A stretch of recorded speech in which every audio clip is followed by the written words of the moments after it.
Endcliffe Park is an easy kilometre or so away from home, and I'm very used to starting runs here, so it seemed to be a good place to start this marathon. The first few kilometres through the park are on broad tarmacked tracks with leafy cover all around.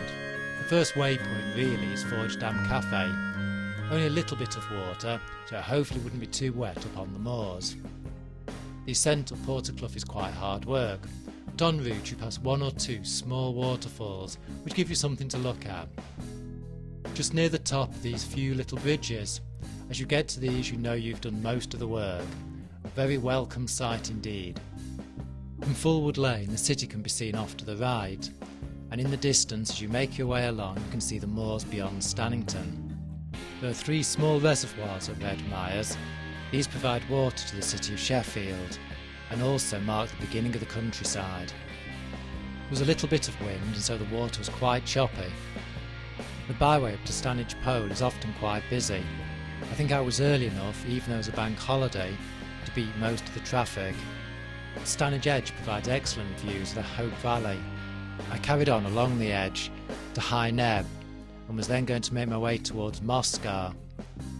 I passed through the boundary into Derbyshire and made my way down onto Moscar Moor.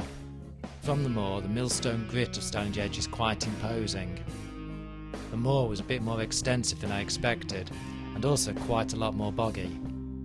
I continued my descent through Bole Hill Wood, and then set out on the path past Brookfield Manor, which would ultimately lead me into Hathersage.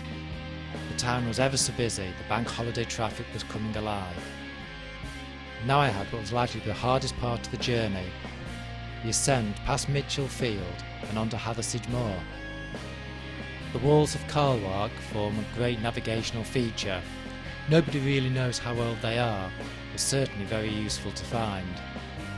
As I made my way onto Burbage Moor, Upper Burbage Bridge was visible in the distance. Houndkirk Road isn't very pretty, but I know from past experience that this marks the end. It's only a few kilometres beyond the byway to home. The Norfolk Arms pub and the Roundhouse mark this location as a key intersection of routes. For me, it would be where I would descend into Lynn Valley.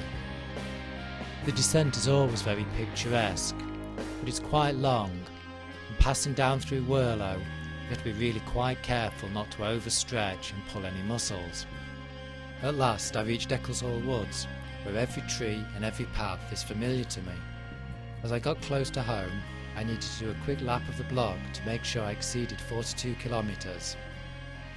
But the sun was out, the trees were in blossom, and everything was great.